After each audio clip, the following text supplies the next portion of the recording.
अस्सलामुअलैकुम।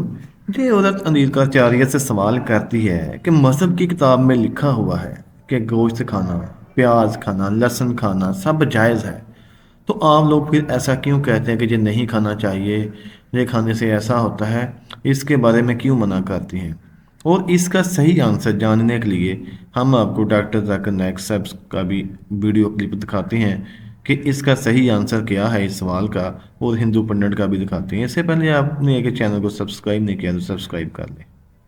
लहसुन मांस मछली तमसी भोजन नहीं है। हाँ। तमसी नहीं है। तामसी नहीं ऐसा लिखा है? हाँ, यथार्थ गीता में लिखा हुआ है महाराज जी। कहाँ है यथार्थ गीता? प्रश्नोत्तरी में सारे लोग सुन रहे हैं और उसमें ना सारे लोग वही पूछे कि अपने गुरु जी दीजिए। से पूछ के आना। आपकी अभी प्रश्नोत्तरी भी सब लोग सुन रहे हैं। इसमें ऊपर लिखा है दुम्बा चीनियों को मेंढक तो दूसरी ओर ध्रुव जैसे ठंडे प्रदेशों में मांस बिना गुजारा नहीं है ना।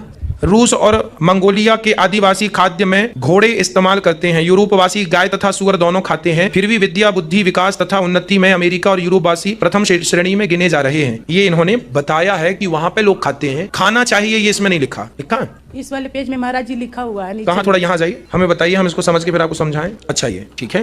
हे अर्जुन, जो यज्ञ केवल दंभाचरण के लिए हो या फल को उद्देश्य बनाकर किया जाता हो उसे राक्षस यज्ञ जान। यह करता यज्ञ की विधि जान, किंतु दंभाचरण या फल के उद्देश्य बनाकर करता है कि अमुक वस्तु मिलेगी तथा लोग देखें कि यज्ञ करता है, प्रशंसा करेंगे, ऐसी यज्ञ करता वस्तुतः राजसी और तामस। इसमें नहीं लिखा ये, आप पहले जी देखें, हिंदू पंडित तो आंसर देने से रहा। उसने तो साफ कह दिया कि इसमें लिखा ही नहीं हुआ। वो किताब देखते जा रहा, पढ़ता जा रहा, कहता इसमें जी कुछ भी नहीं लिखा हुआ, ऐसी चीज़ कुछ भी नहीं लिखी हुई। लेकिन इसका सही आंसर हम जानते हैं डॉक्टर जाकिर नाइक साहब से। वो इसका क्या आंसर करते हैं और देखें फिर कितना प्यारा इसका आंसर मिलता है। स्मृति चैप्टर नंबर 5 अध्याय नंबर 5 श्लोका नंबर 30 में लिखा है कि अगर खाने वाले जानवर, अगर खाने वाले मखलूक उस चीज को खाती है जो खाने वाले जानवर है तो आप कोई गुनाह नहीं कर रहे, क्योंकि ईश्वर ने कुछ मखलूक को बनाया है खाने के लिए और कुछ मखलूक को खा जाने के लिए। Some to eat and some to be eaten. तो अगर आप खाने वाले जानवर खाते हैं तो गुनाह नहीं कर रहे। लिखा है मनुस्मृति में अध्याय नंबर 5 श्लोका नंबर 31 में कि अगर आप पूजा के लिए जानवर को कत्ल करते हैं तो कोई गुनाह नहीं करते। लिखा है मनुस्मृति में अध्याय नंबर 5 श्लोका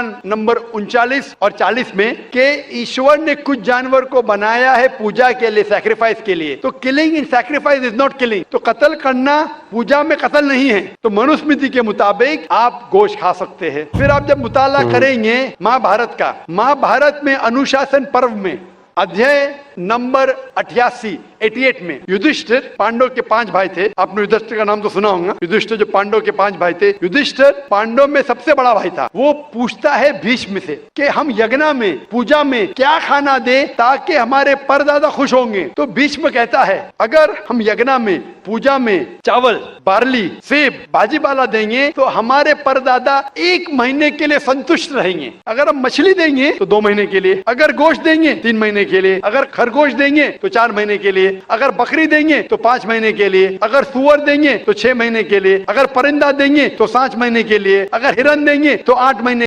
जी, आपने देखा कि डॉक्टर जाकिर नाइक साहब ने बहुत ही अच्छा आंसर दे दिया कि इनकी अपनी किताबों के अंदर ही लिखा हुआ है कि ये गोश्त खा सकते हैं। अगर पूजा के लिए जानवर को जो कत्ल करते हैं तो वो भी जायज़ है, वो ऐसा कर सकते हैं।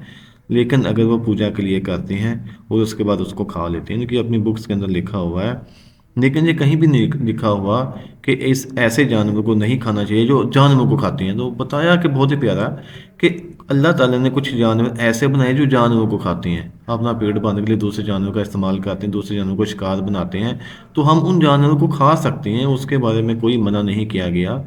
इसलिए इसका आंसर देखें कि हिंदू पंडित से नहीं दिया गया। उसने किताबें पढ़ पढ़ के छोड़ दी हैं, लेकिन उसने इसका कोई आंसर नहीं दिया। उसने कहा इसमें लिखा ही कुछ नहीं हुआ। लेकिन इन्होंने बहुत ही प्यारा आंसर दे दिया कि ये सब सारी चीज़ें ठीक हैं, जायज़ हैं और हम इनका इस्तेमाल कर सकते हैं। इस्लाम के अंदर तो हम वैसे ही इस्तेमाल कर सकते हैं। हमारे पास तो जो जानवर सारे के सारे हलाल होते हैं जिनका जिक्र किया गया है, भेड़, बकरी, गाय, बैल, हिरन, कुछ ऐसे जानवर जो हलाल हैं उनको हम इस्तेमाल कर सकते हैं। जो हलाल नहीं है इस्लाम में, जैसे शेर आ गया, चीता आ गया, जिनकी जो साख्त होती है वो जंगली किस्म की होती है, हम उनका इस्तेमाल नहीं करते।